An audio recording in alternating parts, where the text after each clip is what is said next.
Donc, c'est ce que nous pouvons analyser en termes de facteurs. Il y a un autre élément, l'installation du téléphone rouge entre le Kremlin et la Maison Blanche peut être également utilisé comme un facteur de la détente.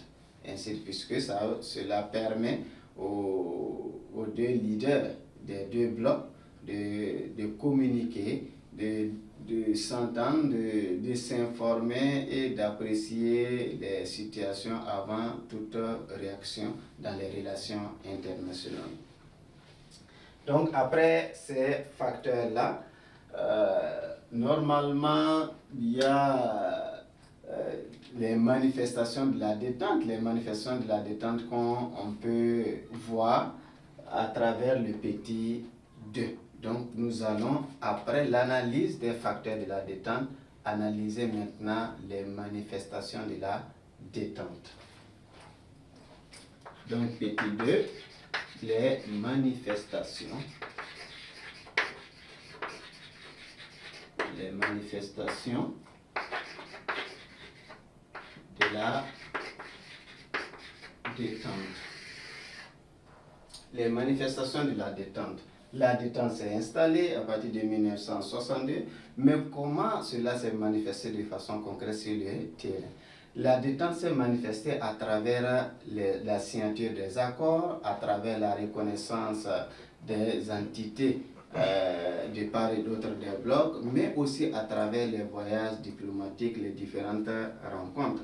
Et à ce niveau, on peut parler des signatures de traités entre l'Allemagne et la Pologne, les signatures de traités entre l'Allemagne et l'URSS qui permettent de régler les problèmes, les questions de frontières qui existent entre ces différents États-là, entre l'Allemagne et l'URSS, mais aussi entre l'Allemagne et la Pologne.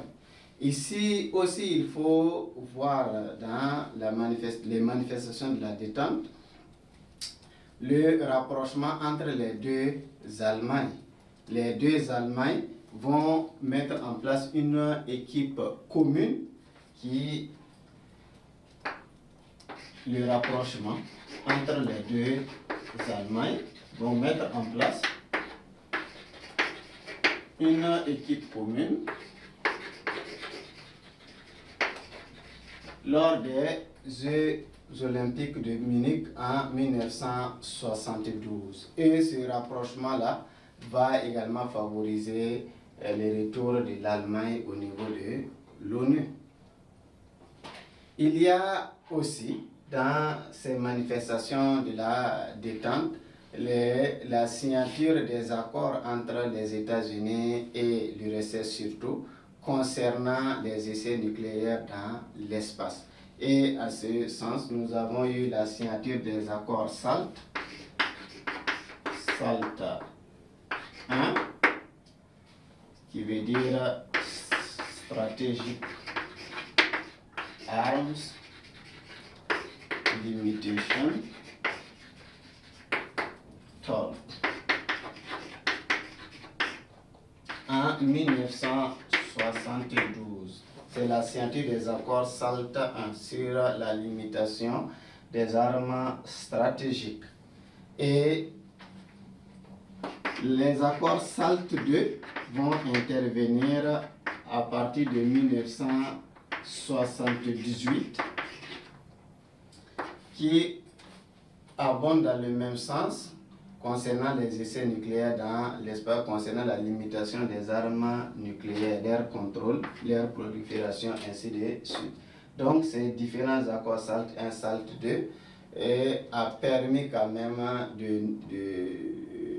de se rencontrer, de parler, de négocier, mais également de régler la circulation des armes nucléaires et les essais nucléaires dans l'espace.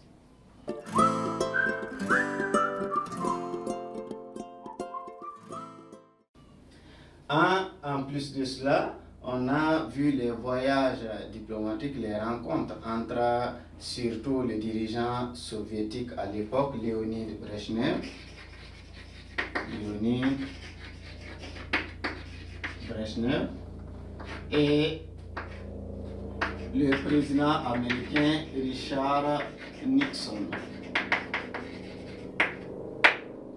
Les rapprochements entre les deux Allemagnes, la signature des accords SALT I, Strategic Alliation Talk, en 1972, qui a permis quand même aux décideurs dans les relations internationales de s'accorder sur un minimum sur la gestion des essais nucléaires dans l'espace, mais également la prolifération des armes nucléaires.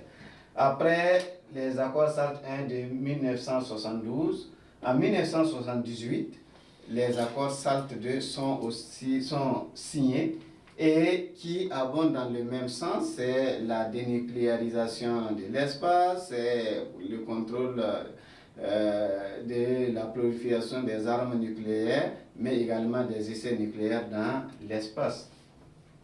Après la signature des accords, il y a eu d'autres événements qui ont marqué la détente, surtout, qu'on appelle les manifestations. Il y a les voyages diplomatiques de part et d'autre des deux camps. Léonid Brezhnev, le dirigeant soviétique, rencontre le dirigeant américain Richard Nixon en 1973, et en 1974. Et ces rencontres de haut niveau entre les dirigeants des deux grands blocs montrent aussi que les tensions se sont apaisées dans les relations internationales. C'est vraiment l'expression de la détente. Et il y a également la reconnaissance officielle de la Chine populaire par les États-Unis.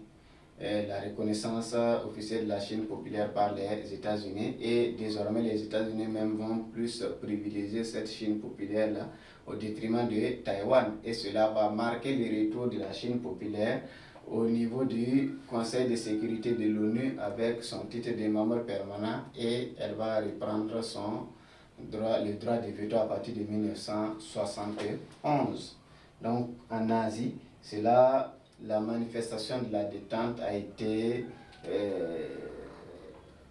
la reconnaissance officielle de la Chine populaire par les États-Unis, et cela va favoriser le retour de cette Chine populaire qui est communiste là au sein du Conseil de sécurité de l'ONU, puisque avec la révolution elle avait perdu son droit de veto, donc elle récupère son droit de veto et elle va siéger comme membre permanent du Conseil de sécurité de l'ONU avec les pleins droits en utilisant son droit de veto. Et en ce moment, c'est Taïwan qui était protégé par les États-Unis qui va perdre, puisqu'elle ne sera plus favorisée, puisqu'elle n'a plus le droit de veto, elle n'a plus le soutien nécessaire des Américains comme auparavant. Et cette détente s'est manifestée sur plusieurs plans dans les deux camps. À partir de 1975, il y a eu les accords de Helsinki. Les accords d'Helsinki.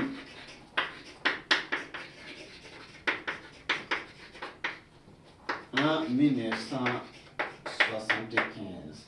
Ces accords signés par une trentaine d'États, dont les plus grands, les États-Unis, le Canada, et ainsi de suite, l'URSS, ces accords contiennent des mesures très très importantes qui vont apaiser les relations internationales, qui vont plus impacter l'évolution des relations internationales. Première décision, c'est la reconnaissance des frontières de l'Europe d'après-guerre.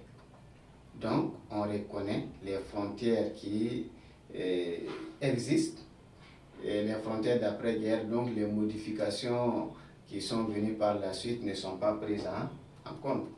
Deuxièmement, il y a la coopération sur le plan économique, sur le plan scientifique, mais également sur le plan technique. Et troisième décision que nous pouvons retenir, c'est l'engagement de l'URSS à respecter les droits de l'homme. Donc la reconnaissance des frontières de l'Europe d'après-guerre, la coopération sur le plan scientifique, sur le plan économique, sur le plan technique, mais aussi l'engagement de l'URSS à reconnaître les droits de l'homme. Donc ces accords d'Helsinki vont aussi constituer des éléments très importants dans la manifestation de la détente. Donc, comme manifestation, en résumé, nous pouvons parler des rapprochements entre les deux Allemagnes, la signature des accords, des traités entre l'Allemagne et l'Union soviétique, mais aussi entre l'Allemagne et la Pologne, qui permet quand même de régler les questions de frontières, les rapprochements entre les deux Allemagnes qui ont mis en place une équipe commune qui a participé aux Jeux Olympiques et qui va permettre à l'Allemagne de faire son retour au niveau de l'ONU à partir de 1973. Il y a également la signature des accords sur les armes nucléaires, les accords SALT I en 1972, les accords SALT II en 1978. Il y a également les rencontres de haut niveau entre Américains et Soviétiques. Et à ce niveau, on peut parler des rencontres entre Leonid Brezhnev et Richard Nixon en 1973 et en 1974 à Moscou et à Washington. Il y a les accords d'Helsinki à partir de 1975 qui a pris d'énormes décisions qui vont quand même montrer la volonté de tout un chacun de participer à l'animation des relations internationales en apaisant les tensions. Donc voici ce que nous pouvons dire concernant les manifestations de la détente.